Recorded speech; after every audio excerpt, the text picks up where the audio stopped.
विष्णु पुराण हिंदू धर्म के प्रमुख ग्रंथों में से एक है, जिसमें सृष्टि के रहस्यों, ब्रह्मांड की उत्पत्ति और देवताओं के महत्व का विस्तृत वर्णन मिलता है।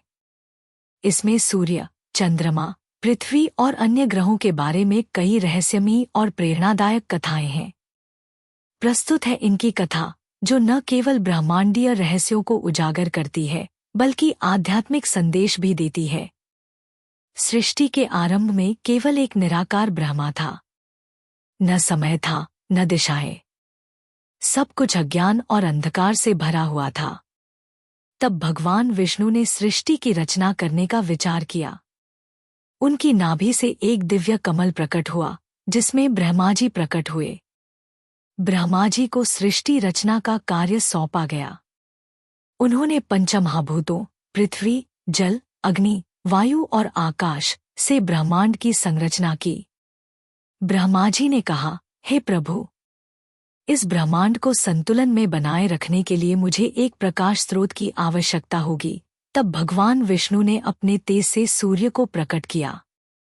सूर्य ब्रह्मांड का आधार बने और उन्होंने जीवन को ऊर्जा प्रदान करने का कार्य संभाला। सूर्य भगवान विष्णु के तेज का प्रतीक माने जाते हैं। उनका शरीर अग्निमय है और वे 7 घोड़ों के रथ पर सवार रहते हैं। यह 7 घोड़े सप्ताह के 7 दिनों का प्रतीक हैं। सूर्य देव को आदित्य भी कहा जाता है। उनकी पत्नी संज्ञा और उनकी संतानों में यमराज, यमुनाजी और अश्विनी कुमार प्रमुख हैं। एक दिन संज्ञा ने सूर्य की तेजस्विता को सहन न कर पाने के कारण अपनी छाया को उनके पास छोड़ दिया और स्वयं तपस्या के लिए चली गईं। जब सूर्य को इस बात का ज्ञान हुआ, तो उन्होंने अपने तेज को घटा लिया। चंद्रमा को सोमदेव भी कहा जाता है। उनकी उत्पत्ति समुद्र मंथन से हुई। चंद्रमा सौम्यता और शीतलता के प्रतीक हैं। वे भगवान शिव के मस्तक पर सुशोभित होते हैं। कथा के अनुसार जब देवताओं और असुरों ने अमृत प्राप्त करने के लिए समुद्र मंथन किया, तब 14 रत्न प्रकट हुए। उनमें से एक चंद्रमा भी थे। भगवान विष्णु ने चंद्रमा को आकाश में स्थान दिया और उन्हें रात का अधिपति बनाया। चंद्रमा की 16 कलाएं मानी जाती हैं, जो जीवन के विभिन्न पक्षों को दर्शाती हैं। पृथ्वी को देवी के रूप में दर्शाया गया है। विष्णु पुराण में बताया गया है कि एक बार पृथ्वी असुरों के अत्याचार से पीड़ित हो गई थी। वे भगवान विष्णु के पास गईं और उनसे अपनी रक्षा की प्रार्थना की। भगवान विष्णु ने वराह अवतार लिया और पृथ्वी को समुद्र के गर्भ से बाहर निकाला।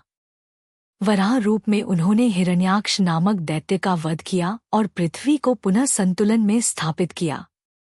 इसके बाद पृथ्वी पर जीवन का विकास हुआ। भगवान विष्णु ने नवग्रहों की रचना की ताकि सृष्टि का संचालन सुव्यवस्थित तरीके से हो सके। ये नवग्रह हैं सूर्य, चंद्रमा, मंगल, बुध, गुरु, शुक्र, शनि, राहु और केतु। हर ग्रह का एक विशिष्ट कार्य है और ये सभी ग्रह जीवन को प्रभावित करते हैं। सूर्य आत्मा और ऊर्जा के प्रतीक। चंद्रमा मन और भावनाओं के स्वामी। मंगल शक्ति और पराक्रम का प्रतीक।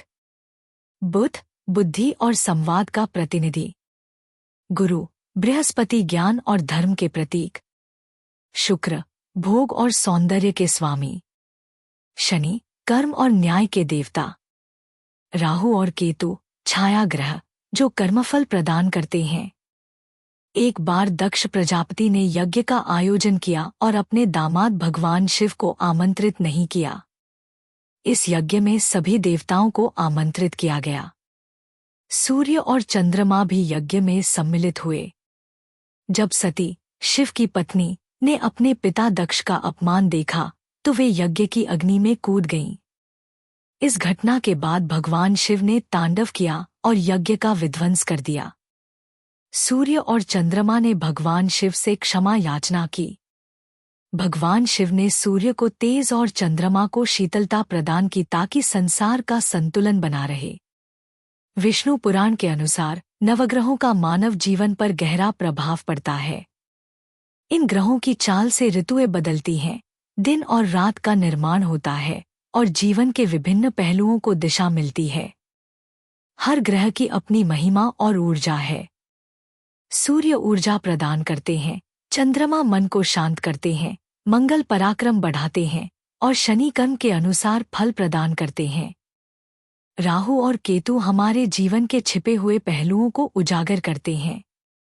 विष्णु पुराण में वर्णित सूर्य, चंद्रमा, पृथ्वी और ग्रहों की कथा हमें यह सिखाती है कि ब्रह्मांड का हर घटक किसी उद्देश्य से बना है।